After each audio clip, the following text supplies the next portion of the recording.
جاتا ہے، جب اللہ والوں کی عظمتوں کو بیان کیا جاتا ہے، ان کے مقام و مرتبے کو سمجھایا جاتا ہے تو اس کو ہنسی میں لیا جاتا ہے۔ لیکن عزیزوں اس بات کو یاد رکھیں، توجہ، اس بات کو یاد رکھیں کہ جو رب تبارک و تعالیٰ کی ذات پر بھروسہ کرتا ہے، خدا پر یقین کرتا ہے، رب تبارک و تعالیٰ اس کی بگڑی کو بنانے کے لیے فطرت کو بدل دیتا ہے، قدرت کے نظام کو تبدیل کر دیتا ہے۔ وہ خدا تعالیٰ جو چاہے کر سکتا ہے۔ اپنے محبوبین کی بات آتی ہے تو ان کو راضی کرنے کے لیے، ان کی خوشی کے لیے اپنے دنیا میں موجود جو فطرت کا، قدرت کا نظام ہے، اللہ تعالیٰ اس کو بدل دیتا ہے۔ سورہ کہف کی ہم تلاوت کرتے ہیں، سورہ کہف کی آیت مبارکہ کا ایک حصہ ذرا غور کریں۔ وَهُمْ فِي فَجْوَةٍ مِّنْ، اور تم سورج کو دیکھو گے کہ جب وہ طلوع ہوتا ہے تو اصحاب کہف کے غار پر سے گزرتا ہے تو کیا کرتا ہے؟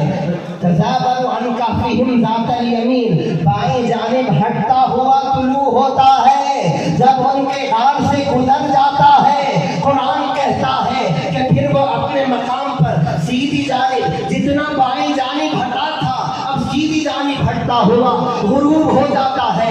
عزیزو، کیا اس بات کو بھی مزاح میں لیا جائے گا؟ کیا اس بات کی بھی ہنسی اڑائی جائے گی؟ حالانکہ سورج کے بارے میں ہم جانتے ہیں کہ وہ کسی بڑے کو نہیں دیکھتا، کسی بچے کو نہیں دیکھتا، کسی امیر کو نہیں دیکھتا، کسی غریب کو نہیں دیکھتا، کسی بیمار کو نہیں دیکھتا، کسی صحت مند کو نہیں دیکھتا۔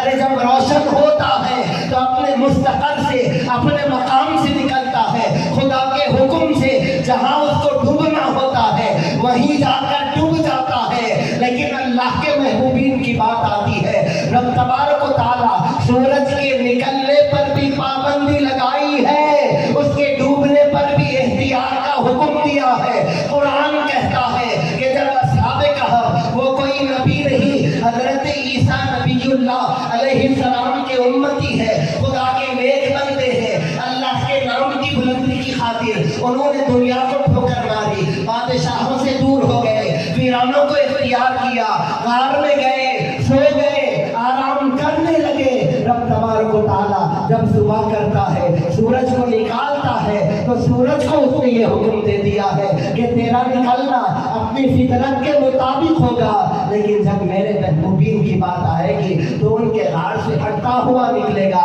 جب ان کے غار سے سایہ دیتا ہوا گزر جائے گا تو اپنے مستقر پر آ کر ڈوبنا تیرے مقدر میں لکھ دیا جائے گا۔ عزیزان محترم،